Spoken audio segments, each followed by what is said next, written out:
कहानी है रामपुर गांव की, जहां के मर्द महिलाओं को हमेशा नीचा दिखाने की कोशिश में रहते। अरे अभी तक खाना नहीं आया, क्या मुझे एक और शादी करने की जरूरत है? नहीं जी नहीं, ऐसा मत करना, वरना मैं कहाँ जाऊंगी। खाना लेकर मैं अभी आई जी। गांव की पंचायत में भी फैसले हमेशा औरतों के खिलाफ ही रहते। मैं जो फैसला सुनाता हूँ वो भगवान की आज्ञा होती है। इस लड़के ने अपने मन से शादी करके अच्छा नहीं किया। लड़के को घर भेज दो और इसकी शादी इसकी जाति की किसी लड़के से करवा दो, लेकिन ये लड़के, इसे तो गांव के बाहर निकाल दो। नहीं नहीं जमींदार साहब, ये क्या बोल रहे हैं? ऐसा नहीं हो सकता। मेरी बेटी मासूम है, इसे अच्छे बुरे की समझ नहीं है।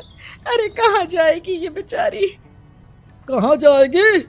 इतनी चिंता है तो पूरे परिवार का गांव निकाला कर देते हैं। बेचारे पूरे बसे बसाए परिवार को गांव छोड़ना पड़ता है। चाहे जो हो, अगर बेटियों को कंट्रोल नहीं कर सकते तो गांव में रहने का कोई मतलब नहीं है। यहाँ औरतों को दब कर रहना होगा। कोई भी अपने हिसाब से कुछ नहीं कर सकता, सब ईश्वर की मर्जी से ही होगा। तभी गांव का एक आदमी दौड़ा दौड़ा आता है। सरपंच साहब, जमींदार साहब, वो कालिया है ना, उसकी बेटी पढ़ने के लिए शहर जा रही है। अच्छा, ये कब हो गया? और कालिया की हिम्मत कैसे हो गई ऐसा करने की? लेकर आओ उसे और उसकी बेटी को। बस फिर क्या था, हाजिर हो जाते हैं कालिया और उसकी बेटी सरपंच के सामने। अरे कालिया, ये क्या सुनने में आ रहा है? बेटी को इंजीनियर बना रहा है तू? और ये बता, गांव में तो स्कूल नहीं है, फिर कहां से इतनी क्लास पास कर गई तेरी बेटी? राधा, जो कि कालिया की बेटी है, उसे लगता है कि सरपंच उसकी तारीफ कर रहे हैं। सरपंच जी, मैंने ऑनलाइन पढ़ाई की है, डिस्टेंस लर्निंग से। सभी में मैंने अच्छे नंबर पाए हैं, जिसे देखते हुए शहर की इंजीनियरिंग कॉलेज में मुझे स्कॉलरशिप मिली है। वाह जी वाह, क्या होती है ये? पहले तो ये बताओ, फिर आगे की बात करते हैं। पूरा गांव राधा की बात सुन रहा था और राधा बोलती जा रही थी। तो ऐसे मैं फ्री में एक अच्छी शिक्षा लेकर गांव में जो कुछ परेशानियां हैं, जैसे बिजली, पानी और इंटरनेट जैसी समस्याओं के लिए काम करूंगी। मैं गांव को शहर से जोड़ने के लिए पुल का निर्माण करवाने का प्रस्ताव रखूंगी। मुझे पूरी उम्मीद है कि जल्द ही हमारा गांव भी तरक्की की राह पर चल पड़ेगा।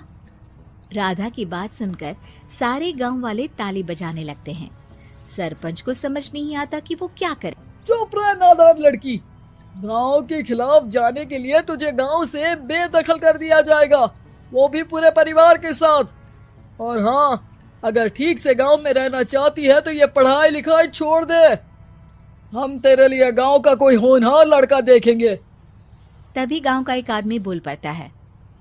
अरे नहीं नहीं सरपंच जी, राधा बिटिया जो बता रही है, अगर वैसा हो जाए तो हम लोगों को पैसा कमाने के लिए बाहर नहीं जाना पड़ेगा। हाँ जी, और ना ही कोसों दूर पानी के लिए भटकना पड़ेगा। हमारे बच्चे भी अच्छी पढ़ाई कर सकेंगे और आगे बढ़ेंगे, ना कि हमारी तरह खेती करते बैठेंगे। क्यों गांव वालों, राधा बिटिया का साथ देना चाहिए ना। सरपंच देखता है कि गांव राधा के साथ है तो वो चुप हो जाता है। वो घर आकर अपने सलाहकार से बात करता है, जो बहुत ही चालाक किस्म का इंसान होता है। अरे सरपंच साहब, आपको बहुत ही होशियारी से काम लेना पड़ेगा।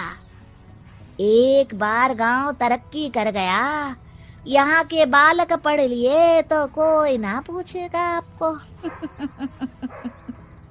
और फिर ये जो बेटा और बेटी है ना आपके, इनको भी आम लोगों की तरह ही जीवन जीना होगा। हाँ, लेकिन करे तो क्या करे? वो ना आप मुझ पर छोड़ दीजिए, बस मैं जैसा बोलूं करते जाइए। अगले रोज सुबह जब गांव वाले सोकर उठते हैं तो राधा के घर के बाहर और साथ ही वो लोग जिन्होंने राधा का सपोर्ट किया था, उनके घर के आगे लाल रंग से कल आऊंगी लिखा होता है। कल आऊंगी, यह क्या होता है? अरे यह तो खून से लिखा है, लगता है कोई भूत प्रेत या चुड़ैल का साया है। चलो सरपंच जी के पास चलते हैं। सभी सरपंच के पास जाकर उसे सारी बात बताते हैं। अरे ये तो बड़ी मुश्किल की बात है। चलो मैं एक बाबा को जानता हूँ, उन्हें बुला लेता हूँ। सरपंच बाबा को लेकर गांव के घर के बाहर जाता है। ओहो, तो ये वो चुड़ैल है जो उन लोगों को निशाना बनाते हैं जो गांव को बदलने का सपना देखते हैं। वो गांव को ऐसे ही संपन्न देखना चाहती है, वो नहीं चाहती कि कोई बाहरी यहाँ का कायाकल्प करे। क्या तुम लोगों में से किसी ने गांव को बदलने की सोच रखी है? तभी राधा की माँ रोते रोते आती है। मेरी राधा घर से गायब हो गई है। अरे कोई तो बचाओ, मेरी बच्ची कहाँ गई?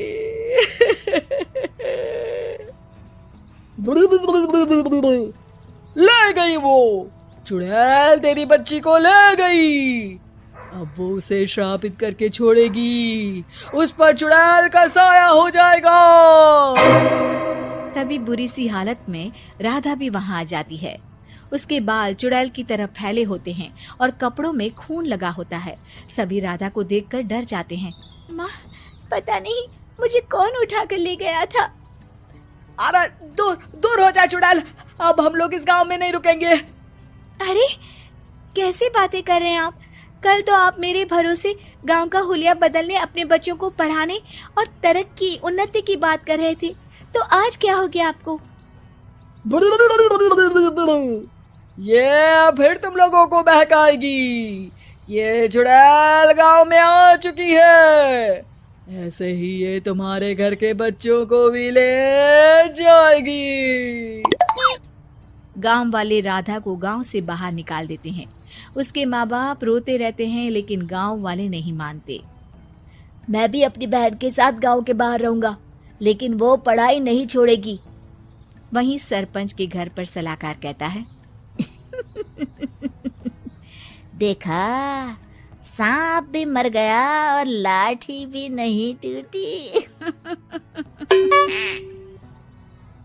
लेकिन अगले ही दिन सरपंच के घर के बाहर भी वही शब्द लिखे होते हैं। और फिर सरपंच की बीवी कहती है, हमारी बेटी को किसी ने अगवा कर लिया है। तभी राधा का भाई वहां आ जाता है। अरे गांव वालों, मैंने सरपंच जी की बेटी को देखा था। वो चुड़ैल उसे उठाकर ले जा रही थी। अरे क्या मजाक कर रहे हो? नहीं नहीं सरपंच जी, आप नहीं जानते। वो चुड़ैल अब आपकी बेटी में आ जाएगी, जैसे राधा के अंदर आ गई थी। तभी सरपंच की बेटी वैसी ही हालत में वहां आती है जैसे राधा आई थी। पापा, पता नहीं कैसे मैं गायब हो गई थी। चुड़ैल, इसके अंदर भी चुड़ैल का साया है, मारो इसे। अरे नहीं नहीं, इसे भी राधा के पास गांव के बाहर ही भेज दो। अरे चुप रहो, मेरी बेटी कहीं नहीं जाएगी और चुड़ैल बुड़ैल कुछ नहीं होता है। अरे कैसे बात कर रहे हो सरपंच जी? आप तो बोल रहे थे कि आपका फैसला भगवान का ज्ञान होता है, तो अपने पर बात आई तो अब आप ऐसे बोल रहे हैं। अरे ना ना ना, आपको अपनी बेटी को त्यागना ही होगा। अरे बुलाओ बाबा को। राधा का भाई बाबा को ले आता है, जिसे अब गांव वालों के डर के कारण सच बोलना पड़ता है। मैं कोई बाबा नहीं हूँ, मैं तो मोची था। ये सलाहकार महोदय ने मुझे कहा था एक्टिंग करने को। अब वो मुझे पैसे देने वाले हैं। अब मुझे माफ कर दो। गलती हो गई, मुझे माफ कर दो। तभी वहां राधा आ जाती है। देखा सरपंच जी, जब गांव के बच्चे साक्षर होंगे तो आप जैसे लोगों की चालाकी नहीं चलेगी।